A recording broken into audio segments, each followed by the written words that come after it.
your storytelling through your clothes, they're going to be something that's a little bit off, because you're not just looking to fit an aesthetic, or you're not just looking to meet a color palette. They're so cool, right? They're like our cooler older brothers and sisters in the faith, that they're kind of like, oh, they're like, they're way up there, and we're still down here struggling. But I think in order to befriend someone, you have to spend time with them. God created you with certain talents, with certain features, with certain drives, and He intends you to use them for His glory. So to not be afraid to become the saint that He created you to be. Let the world see God through you.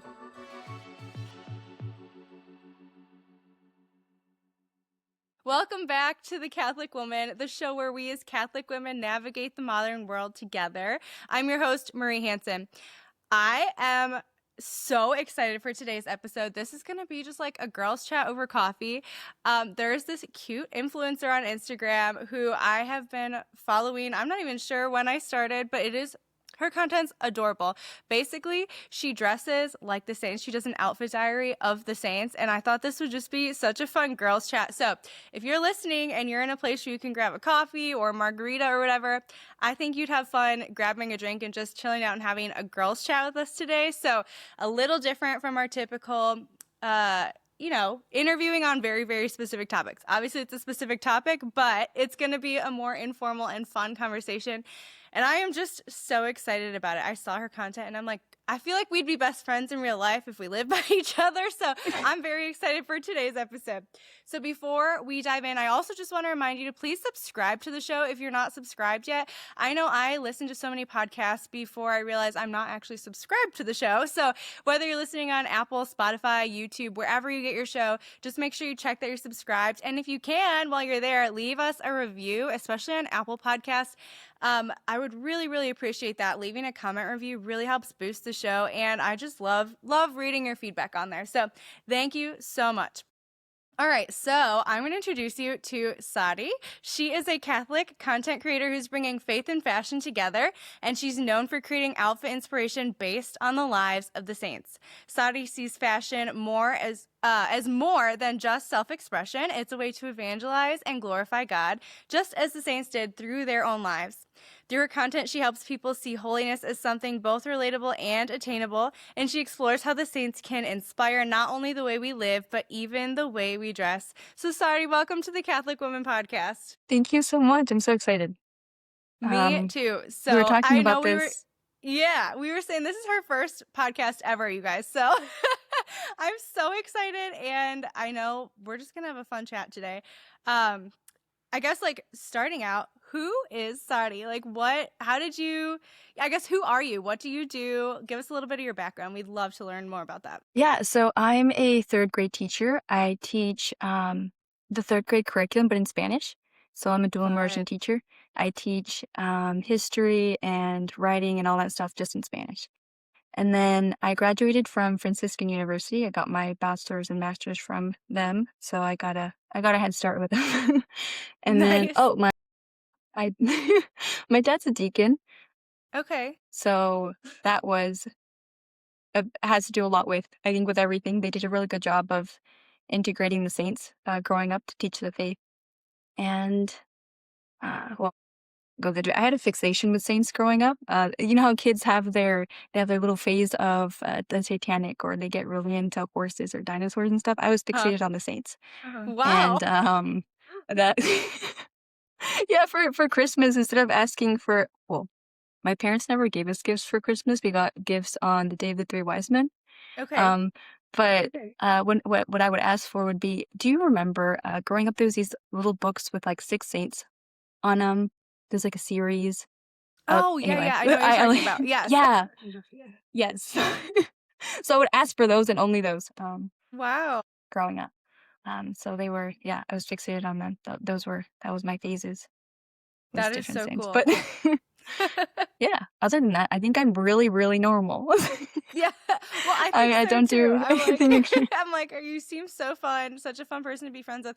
So did you grow up like cradle Catholic your whole life? And do you have any siblings? Yeah, I did grow up cradle Catholic. Well, my mom was Protestant when she met my father.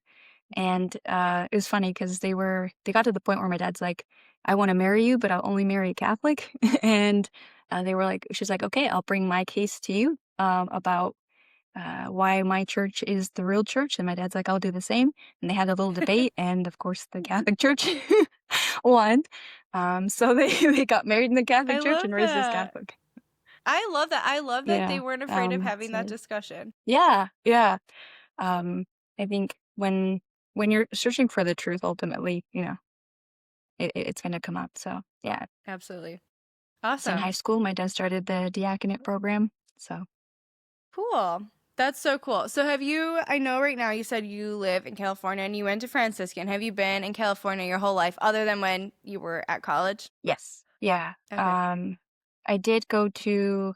So I transferred into Franciscan. I went to Aquinas College in Nashville for a bit before they shut down, and then uh, yeah, that's it. But living in California my whole life.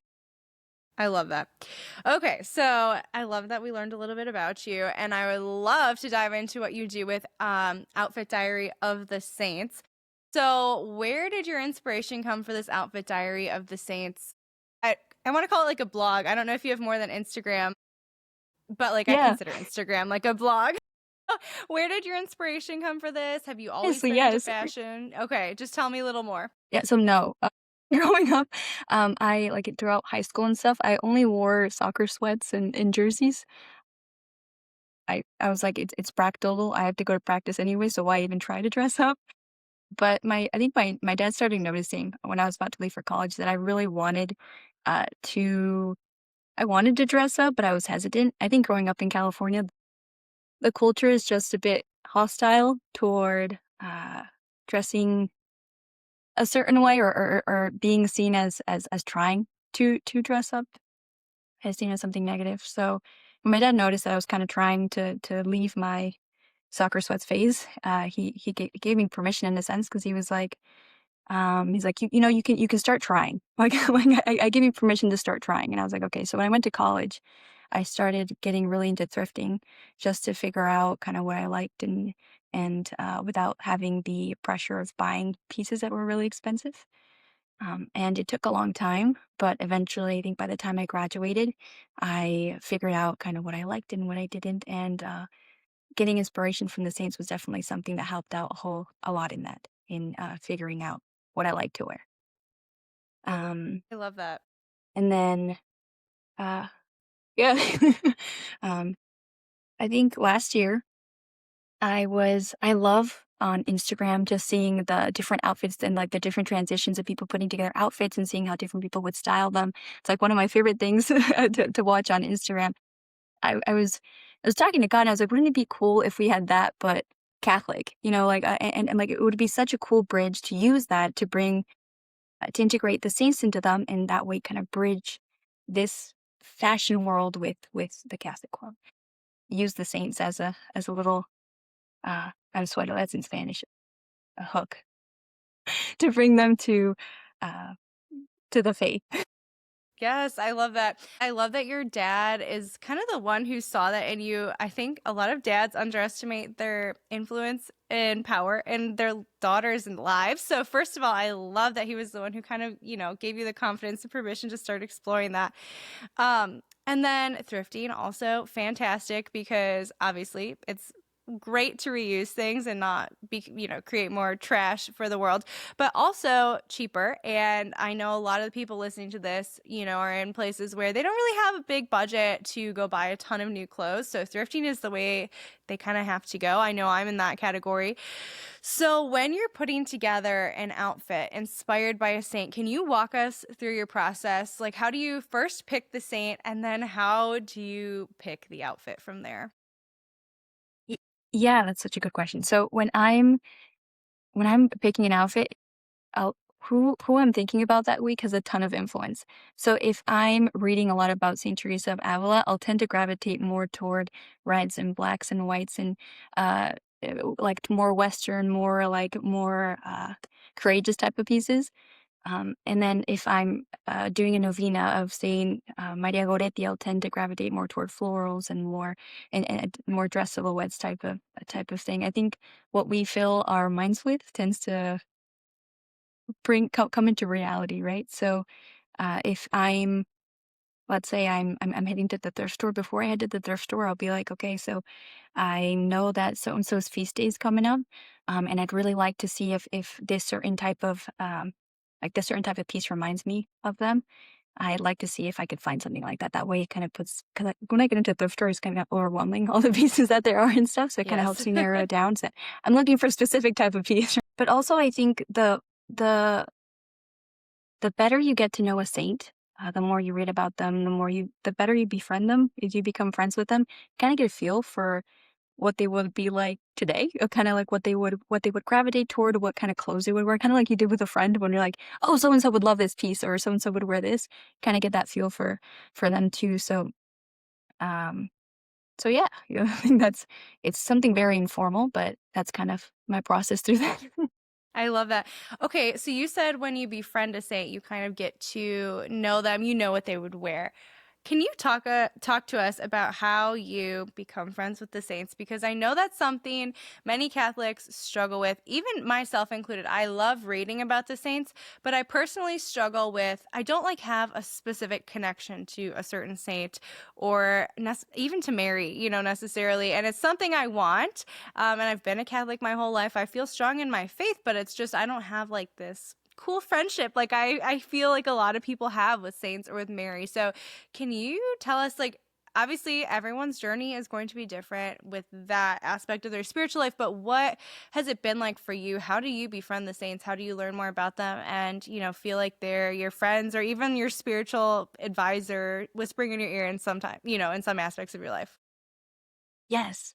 Oh my gosh, yes, yeah, and you're absolutely not the only person. Most people I know, like most of my friends, they struggle with the same thing, and it's because I think the biggest thing is they're so cool, right? They're like they're cooler older brothers and sisters in the faith that they're kind of like, oh, they're like they're way up there, and we're still down here struggling. But Yes. I think in order to befriend someone, you have to spend time with them, and I think adoration has been huge in that, and just bringing them to adoration with you in a sense. Um, when so like what I usually do when I like find a new saint that I'm like, oh my gosh, I never heard of this saint. They seem really cool. Is I'll read about them a bit. I'll get kind of an idea of who they were and what they did, and then I'll go to prayer. I remember watching a video uh, a while back, maybe in college, about someone was talking about the specific steps that you need to take to befriend a saint. And I took one piece from it where you you go to prayer and you greet them and you're like, hey, so and so in heaven, like Saint Maria Goretti. I really admire certain virtues that you have. If you could please, come pray with me, right? And ask for our Lord to grant me the same virtues that He granted you. Kind of like bringing them into the prayer with you to help you out in that sense. And then what I think is really funny, and I don't know if this has happened to you, but I feel like once you start paying attention to them, they start paying attention to you, which honestly is probably not true because they say that saints pick you before you pick them. But True. it feels like they start paying attention to you, yeah, when you pay attention to them. And but I think for me, novenas have been really great because in that sense, I guess you're being like, I'm intentional about this friendship that I want to start with you. So I'm going to dedicate these 9 days to get to know you, and hopefully, well, we trust that they're in that sense they're taking us on as a friend, and are interceding for us in heaven. So I love that. That's so helpful. Such a good starting point. I never really thought about bringing them to adoration because, we go to adoration pretty regularly. We try to split it with, time going with kids. And that's such a good way to start. And then also the novenas. I really love that. Do you have any saints that you like would recommend people start with, or how? I know you say, and it's not just you, many people say the saints pick you when you're, befriending them. How do people know which saint to start with or which saint to just kind of look more into their life or do a novena to? Like, is there any strategy or how do people pick that first saint that they're going to try to befriend? yeah, so what I tell my confirmation kids when they're picking their confirmation saint is because honestly, your confirmation saint is like your little heavenly sponsor. So they're supposed to help you through that. So if you have a confirmation saint, definitely. start there. Start with them, because they have been selected to intentionally help you through your life to help you become the saint you were created to be. So start with them. But other than that, I just tell my confirmations like look for a saint who has virtues that you want to that you admire, that you want to grow in. A saint who maybe has incredible patience. You're like, that's what I need because I struggle with it the most. A saint who has similar life experiences as you, maybe that you can really relate to, and then keep it simple. The same way that you would pick a friend, in real life. I think is kind of the blueprint for how you would pick a saint. Like for a long time, I kind of distanced myself from Saint Teresa of Lisieux, even though she was stalking me a little bit, because I was like, I had this idea that she was perfect, and the stuff I would read about her is like she was the perfect child and she was amazing. I was just like, that's not me. Yes. I'm nothing like her. So yeah, so why would I befriend her? And then I finally read the story of a soul, and I was like, oh, she wasn't exactly how other people portrayed her. And then yeah, that getting to know her, you're like, oh, we have more in common than I realized, and then you build that friendship, kind of the same way that we build friendship with those around us. I love that. And you're right. I think sometimes, like, truly reading a saint's story and getting to know them, not just in the, oh, they're this wonderful saint, because she does, when you hear just Saint Therese, you think, oh, the little flower, like, so perfect. And then you read about her childhood, and her mother's like, holy cow, this child was like, difficult, beyond difficult. And I'm like, okay, that makes me feel Yes. better.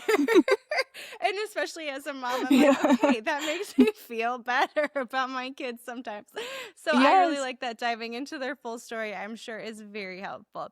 So I'm very curious. I know you said you've been kind of experimenting with this since college, and this outfit diary of the saints has been going on for about a year. How has it shaped your spiritual life? I know you said it's helped you befriend more saints, but have you seen any other changes in your spiritual life, or even just like your regular life with more peace or whatever, any other fruits in your life from trying to emulate the saints, not just their lives, but also in the way you dress? I love that it inspires the way you dress. So what have the fruits of that been in your life? Yeah, so I am an introvert. I'm a complete introvert. I think I'm the most introverted person in my family. I like my friends get really annoyed at this, but if I have nothing to say, I won't say it. Like I'll stop mid conversation, just not saying it because I don't have anything to say. That's so funny. I'm really comfortable with silence, which is not a great thing all the time. So, but I do think that I've been socialized quite a bit. So, I because of that, I have a tendency to hide. I do prefer not to be seen than to be seen, and when God asked this of me, I was really hesitant. I didn't wanna do it because I really valued my privacy, and, like, I was like, "I don't," I was like, I didn't I had the fear of being seen, because of this tendency to hide. So, thanks to saying yes to this and being able to do this, I do feel like I've let go of holding on to that. I've been able to deny, like, I didn't deny him that. So I'm letting go and just reminding myself that if I truly want to become the saint that he's created me to be, I can't deny him anything. Not my privacy, not my image, absolutely nothing. So that's given me a lot of peace, and actually I think has freed me from a lot of that. The doubt and the fear of that. I don't, because now it really doesn't matter, right? So it's helped get rid of that fear, that tendency to hide, which I still struggle with, but a lot less now because it's kind of hard to do that when he's asking you to put your face all over the place. Yeah, I know. I was gonna But say that definitely shocks see. me that you're an introvert because I mean, at least Yeah. creating content, your face, has to be everywhere. Yes, yeah, my friends are always like, "People think you're extroverted based off yours." I'm like, "I'm alone in my room." That's so Yeah, funny. yeah. But for sure, I think since starting the page too, I think I've become even more intentional about the way I dress. Because now I know that, like, people noticed before, but now people are specifically looking at what I'm wearing. Um, and it's been a great point of evangelization. I think I've been able to start really great conversations, especially with my Protestant family. Like my outfits, they'll be like, "Oh my gosh, I like your outfit. Like, are you dressing for a saint today?" I'm like, "Absolutely. Let me tell you about her." So it's been a a big well, it's a big and a big opportunity to start those conversations with my friends and the people around. I think it's fun, when you wear something a little bit different, something out of the ordinary, people naturally take note and say something. I really appreciate that about extroverts is that they'll compliment you, even when you don't know them. So like if someone and I can bring up like, oh yeah, like they're like, oh, how did you put that together? And I'll be like, actually, like I take inspiration from the Saints, and they're like, what's that? And so it's really really great conversation starters. No one really prepared Catholic women to talk about intimacy. And for the next 60 seconds, we're going to talk about intimacy in a way that's meant for adult ears. So if you have little ones nearby, this is your cue to pop in earbuds. 1, 2, 3, here we go. Okay, you were probably told to wait for sex and that it was bad if you didn't. Then when you got married, you were told sex was holy and good. But when it came to living it out, you were left with silence. Is wanting sex selfish? Is enjoying it too much wrong? Are there boundaries or rules no one explained? Is what we're doing in the bedroom okay, morally speaking? Ellen at Reclaiming Catholic Intimacy is changing the conversation around sex and intimacy for Catholic women. So if you've ever wondered what the church really says about sex and marriage, grab the free download from Ellen. It breaks down the church's teaching clearly and faithfully so you can stop guessing, stop overreacting, and actually enjoy married sex. Because if you're constantly wondering whether you're doing something wrong, you'll never be able to truly enjoy it. And spoiler alert, God actually wants you to have a good sex life. Get your free download of What the Church Really Says About Sex and Marriage at reclaimingcatholicintimacy.com/CWP. That's reclaimingcatholicintimacy.com/CWP. There's a moment many of us know well. Staring at our closet in the early morning light before Mass, choosing an outfit that reflects not just our taste, but our faith. Beauty, yes, but also reverence. A way of presenting ourselves that feels aligned with who God calls us to be. If you've been looking for clothing that embodies a contemporary, feminine, and modest style, you're going to love Contemporary Saints. They're a Catholic family-owned boutique offering thoughtfully chosen pieces made with sustainable fabrics, named after saints, and designed to help you feel confident and aligned with who God calls you to be without compromising quality or style. Their motto says it perfectly. Modestly you. A boutique that understands that modesty has a different meaning to everyone. And the best part? They make it easy to begin. Enjoy free U.S. shipping on orders over $70 or a flat rate of $5 for U.S. shipping and $10 for international shipping. Plus, if you subscribe to their emails, you'll receive 15% off your purchase as a little welcome gift.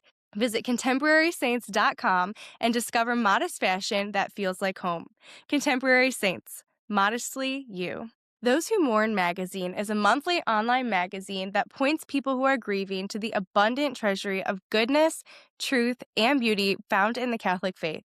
Through personal stories, wisdom from the scriptures and saints, glorious hymns and prayers, poetry, and beautiful artwork, Those Who Mourn helps you lift your heart and mind toward the eternal and fix your eyes on Christ, the source of our hope and comfort. The creator of Those Who Mourn understands that grieving takes time. You'll find stories and saintly writings that allow you to slow down from the busyness of everyday life and carve out some time to process your pain. And if you'd like some support along your grief journey, our online community is a wonderful place to find encouragement, connection, and practical tools to help you process and heal after the death of a loved one. Visit thosewhomournmag.com and discover a balm for your broken heart that's rooted in our beautiful Catholic faith. That's thosewhomournmag.com. Alison Ramirez is the founder of Trinity Tree Publishing, a small business dedicated to helping Catholic authors write, edit, and self-publish their faith-based books.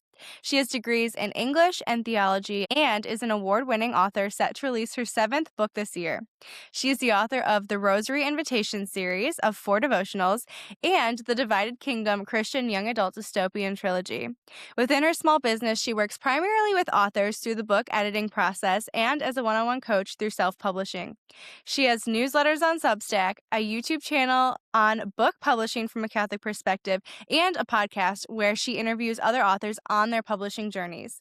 Alison is passionate about helping authors bring the true, good, and beautiful books the Lord has placed on their hearts out into the world.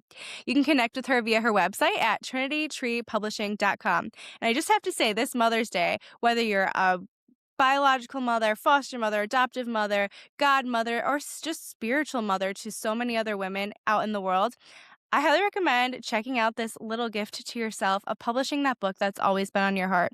At least begin to explore the process. So check out Allison. Again, you can find her at trinitytreepublishing.com. So would love to talk about evangelization because kind of an underlying theme of this podcast in general is evangelization because so many Catholic women have fallen away family members or friends or Protestant family members or friends. And, subtle evangelization is a very important thing that all of us can do, whether we're introverted or extroverted. So, you said wearing these outfits has kind of given you those opportunities to evangelize. How do people, let's say they want to start dressing like the saints, um, so that they can, have these opportunities to evangelize? How do people feel confident when they are asked about their outfit or asked about a necklace they're wearing, like, maybe they're wearing a miraculous medal or something like that? How can people feel confident to start that conversation, open that conversation? And, who knows where it will lead? Maybe it'll be a dead end, but it could be the spark in someone's life that they need. So, where do you get the confidence and the knowledge to have those conversations with people? Yeah. So I think as an introvert, it helps when they are initiating the conversation. Since they're already initiating, showing interest in something, and you're just kinda like, I'm just providing information about what they're asking about. And so if they're like, "Oh my gosh, I really like your dress," I'm like, "Thanks, like, I was inspired by so and so." And if they continue the conversation, like, "Hey, like, what who's so and so?" You're like, "Oh my gosh, it's a Catholic saint, and so," and then they keep the conversation. And if they are just like, "I'm not interested in the conversation anymore," you did your part. You kept the conversation going steps. I'm not gonna stop them and be like, "You need to hear more," you know?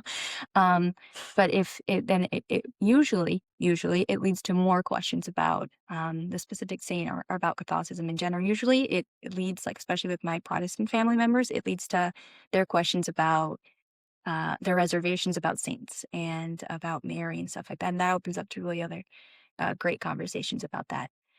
With strangers, it just kind of leads to them kind of pondering, like they're like, "Oh, okay, that's cool," and then they leave. But I know that I planted seeds, where they're thinking about the faith, they're thinking about the saints, which eventually can lead to something else. So that God can use that little seed that's planted, even if it didn't lead to a big theological debate or anything. So Okay, so I want to talk about the fashion side a little bit, if that's okay. So I know many people like myself don't really have a great eye for fashion. I've been getting better as I get older and, try experiment a little more, which is why thrifting's great because if you don't like it, you only waste like $3, $4 on yes. it, which is great. But do you have any tips? Let's say someone really wants to start experimenting with how they dress, maybe modeling it after the Saints like you do. Obviously, they should go check out your account, Outfit Diary of the Saints, for inspiration. But if they walk into a thrift store, it can be overwhelming. There's so many options. It's not organized in the best way. And they try to sort by color. But it's just a lot. So, do you have any tips for someone when they're walking into a thrift Yes. store with an outfit in mind, or at least a style in mind, how to pull together pieces to complete that outfit? Yeah. So I do a couple of things before I head to the thrift store. When I know I'm going to go shopping, the first things I make sure this is probably, but I make sure that my hair is fixed well, that I like my hair, because I know that if I try on, it doesn't matter what I try on. If I don't like my hair, I'm not going to like the outfit. So if you have something kind of like that, like where your face has to feel a bit more put together, or whatever it is, put yourself in the best possible situation when you're in front of that mirror to try on clothes. So I know that I can go in there and find like an amazing dress, but if I don't like my hair, I'm not going to like the dress. So it doesn't matter. Um, and then you touched on this as well, but going in with inspiration. So maybe if you're thinking about saying Isidore the farmer, right? And you're kind of like, I've been befriending him a little bit, and you go on Pinterest, you kind of look a little bit of like more Western wear, a little bit of peasant chic. You look there and you're like, okay, like I'm kind of leaning more towards a certain silhouette. I'm gonna try to find that at the thrift store. That way you go in and you're like, I'm looking for this color palette, which really narrows it down, and I'm like looking for this silhouette. It kind of helps, but it also helps. I think a big thing to keep in mind is that if you find something that's kind of similar but not exactly it, you don't have to buy it, right? You can just wait until you find something that's a lot closer to it. I think there's pressure to go to the thrift store. You need to find something. You absolutely don't. It takes time to build a wardrobe, and you don't have to have it all figured out all at once. It took me years to figure out what I liked, what looked good on my body type, and what I liked to wear. It took a long time, so it's gonna take a while. And I think that pressure to have it all figured out all at once doesn't need to be there. Also, like this just may be me, but I like my outfits to be a little off. Like there needs to be something that I think the things that make outfits really interesting, that make them different, are outfits that have something a little bit off. Like maybe it's a pattern that you didn't expect to see, or mixing textures. And I think that's a big part of storytelling. When you're storytelling through your clothes, they're going to be something that's a little bit off, because you're not just looking to fit an aesthetic, or you're not just looking to meet a color palette. You're actually looking to tell a story. And usually that means there's something off, which usually is what draws people in to be like, oh, your outfit's really cool or different. So don't be afraid to just experiment in the thrift store and be like, I know typically they say don't mix patterns and stuff or whatever, but like I'm going to mix this to see if it actually looks good. So a rule of thumb that I have for the thrift store is try everything on. Like if you're just kind of interested in it, if like it caught your eye or something, put it in and try it on. Try it all, and that you don't lose anything by trying things on. I've been pleasantly surprised by certain certain items that I've like just put in the cart because I found it a little interesting. I ended up liking the silhouette, and now I look for it in every thrift store. So just not being afraid to look around and try everything on. Also, I think this is a big thing. I think this is the biggest thing for figuring out how to how to dress, and how to bring the Saints inspiration, is not to be afraid to be seen, which I struggled with too.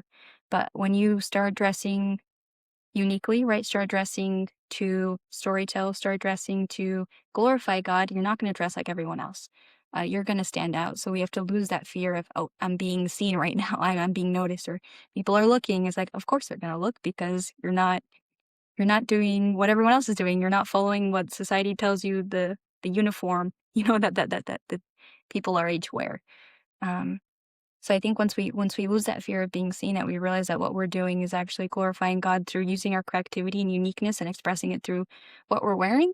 I think we lose a lot of that pressure to have to dress like I don't like my outfits all the time, but I'm like, at least I'm glorifying God through using my creativity through it, and trying to um, bring the saints to the world. So I love that. And that is so helpful. First of all, you gave so many practical tips, which is thank you for that, because I am someone who, when I have an idea in my head, I have to do it right now. And I really struggle with that with outfit building, especially through the thrift store, because it's not instantaneous. Like most of the time, this is why it's so bad to go last minute thrift shopping. Like we had to make an ugly Christmas sweater for a party, and I had such a specific idea in mind, but of course the thrift store didn't have like the right things I needed for that. And so it's such a long game. So I really appreciate that you mentioned that, because when people think of like a glow up of their outfits, it's not going to be all in one day unless you have a massive budget and can go to like a million different stores and not thrift at all. So if you're planning to thrift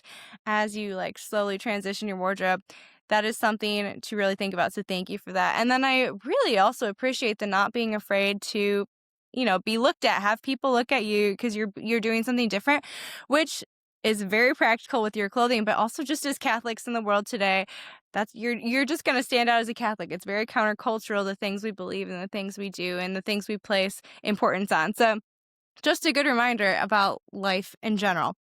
So I have a couple more questions for you. Your content on Instagram is very unique. It stands out right away. I'm always like, oh, I know whose this is, because you just have a very unique style and the way you create your reels and the colors and the font and all of that. So can you talk, how did you, land on all of that? How did you land on that style? Was there a lot of experimenting at first? And do you have a background in any like social media or graphic design? I know you're a teacher. So, so how did you, figure all that out? yeah, yeah. I don't. I would make videos for my students. I'm a very game-based learning teacher. So I used a lot of like the Jeopardy style and the different games, and I guess I have dipped my toe into the technology through that and stuff. But I really wanted my videos to show that how cool the Saints were. Like the clothes aren't just like little boring little statues, stand out, even that we typically or that people typically think of. I wanted the style of the video to kind of push that, and also I think my education background told me, um, kids need to they need to be drawn in. People need to be drawn in. So I was like, okay, I need to. The thing is, Catholicism is so fun. Like we have an amazing a wealth of knowledge. We have so much beauty, and it's like our as a Catholic creator, we need to be able to show that the church is diverse. The church um is creative. The church is so different. So I was like, I could be just another Catholic content creator and use the same music everyone else is using and stuff. But I was like, but that would defeat the purpose of the saints. The saints were also unique. The saints were also different. The saints were unrepeatable. So I think the style should kind of follow that. Um, should mirror that. But yeah, that's kind of where that came from. I love it. Yeah, you're kind like I said, it just stands out. I love that you didn't just try to do what all the other influencers do. And that's, I mean, I feel like that's why people are drawn to you when they, if your reel pops up in their feed, they're like, this is different. This is cool. And you do a really good job of hooking people, but also you have a very like repeatable, like it just stands out, like, it's consistent. It's, consistent across all of your content, but it's different, and I Yeah. love it so much. So, like, as a creator, I'm like, I love to hear, how things like that came to be. Um, so you mentioned you were an introvert a while ago, and I know how hard it can be to be on social media, especially as a Catholic, and especially as your account grows, you're gonna have people who disagree with you. So how do you navigate I don't know if you've had to navigate difficult conversations with people or rude comments, or just like how do you navigate the uncomfortable world of the online space as someone who is an introvert or more reserved, naturally? Yeah. Yeah, that's such a good one. Yeah, and I was when I first started, I'd tell my friends, I was like, I didn't realize how mean people could be until until I started this Yeah. account. I was like, I didn't think people actually cared that much to like leave mean comments. So I was like, oh, but I think um I uh, uh, I think it's easier as a Catholic content creator to deal with all that stuff because I'm like, this is a my goal is to glorify God and evangelize. So the mean comments and stuff, I was like, it is literally my job right here um to respond as Christ would respond. It is my job here to show them to give them a glimpse of Christ. Because even if they are reaching out in a sense of negativity or stuff, like it's still my opportunity to plant a little seed. Because ultimately we represent the church, we represent Christ. So every interaction should be geared toward that. So even like for most of the mean comments and stuff, if I see that their intention is not to actually have dialogue, is not because they're actually wrestling with something, is not because they're actually just trying to be mean, then it's so easy to ignore them. Like we literally we don't have to engage with them if we don't want to. But a lot of them have opened up to really good, genuine conversations about what we believe as Catholics. And honestly, I feel like I try to be very, I try I don't know if this is good, but I treat them as if I would treat my students in like the way I talk to them. So I try to be very gentle and well, I guess just gentle when I talk to them. And I've noticed that actually opens up way more doors than the words I'm saying. The tone that I take on, I think is more fruitful than even the arguments that I'm presenting to them. Because in the end, like even if we still don't agree or that they don't want to have the continue the conversation, they'll note something about like I'm thank you for at least for like not mocking or berating or whatever it is and stuff and having this conversation with me even if we didn't end up on the same page. So that's been, I think I've actually enjoyed those type of conversations a whole lot. Having the opportunity to have those type of conversations with people who are a bit more hostile, I think it's been very fruitful in that sense. That's But beautiful. honestly, I think yeah, a lot of the pushback at the beginning was geared toward what I was wearing. I think Interesting. the clothes really bothered. Yeah, clothes really, bothered people at first, like, if I was showing, an outfit of a saint with I was wearing pants, people got really upset. Um, and then, jeans people get really mad about too, and stuff like that. And it was really interesting to me that those topics would be the most controversial. um, I mean, but I think those have fizzled out a bit. I don't get comments on uh aligned with those anymore. That's so interesting to me that, I would expect pushback on like, oh, the saints are dead, or like, all those traditional Protestant, pushbacks about things Yeah. like saints, but pants and jeans, oh my goodness. I know some people, and there's nothing wrong with being traditional, but there's nothing wrong with wearing pants as a woman or jeans. Like there's literally nothing morally wrong with that. So when people get all up in arms about that, I'm like, oh Yes. my Yeah. gosh, this is not where we should be focusing our energy. Like, there are much bigger problems in the world. So that is Exactly. I was very like, interesting. yes. That's crazy. Yeah. I was like, Um, I happily wear dresses to work, but I have to wrangle 8-year-olds sometimes, and sometimes jeans will have to do it. So, Yeah, I was gonna say that is just not it's not practical all the time. And I taught Catholic school for 1 year before I loved it, but it just wasn't for me full time after that. Plus I had my kids. But I wore a ton of dresses to yes. school, but then like after that I was like, this just isn't practical for my life right now as a mom. Like just with all the things you're doing, and it's some people can make it work, but for me, it just wasn't going Yes. to be practical. And I love wearing dresses to church or on a special occasion, but it's just not my everyday thing anymore. So anyway, I can't believe that people get so up in arms about that. It's just Yeah. crazy to me. But what I was going to ask is, where do you see? I know you said that God just put this on your heart and you thought it'd be really cool to do this in a Catholic way. Where do you see this going in the next year, couple years? Like, what do you hope for the Outfit Diary of the Saints? Yeah, honestly, that's something that I've been uh bringing to prayer a whole lot, wrestling with, because I honestly like this was not my idea. The last thing that I thought I'd ever be is a influencer. And so this is something fairly new. And I never thought like I knew that like when God asked me to do this and I took the leap, I didn't expect it to get as big as it did. So honestly, I'm waiting for him to tell me the next move. He told me the first one, so I expect him to continue to lead because I tell him it's his account. I really don't know what I'm doing most of the time. Hmm. um, so I'm just I'm I guess I'm waiting for his call I love it. because yeah, I was like if at any point he wants me to stop, I'll gladly do it. If he wants me to take my content a different direction, I'm absolutely open to it. I have no idea. I think that's a good thing and, some sense because I don't know.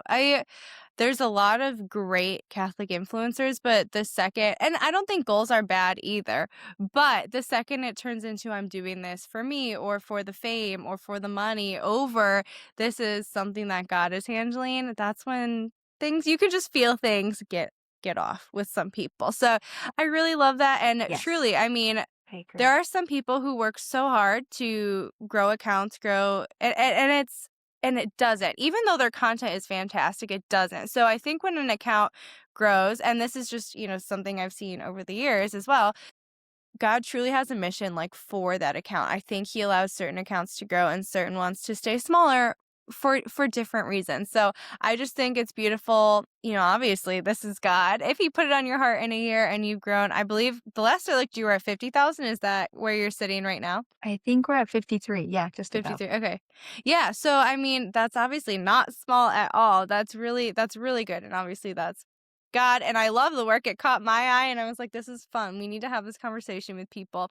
So, if you could leave our listeners with just one piece of advice, whether it's fashion or their spiritual life or anything, based on like what you do and what has made the most impact in your life, what's one thing you would leave the women listening today with to go and act upon? I'd say that you were meant to be seen, and God gave you the talents and the inspiration and the creativity uh, to be seen. So to not be afraid to boldly become who God created you to be.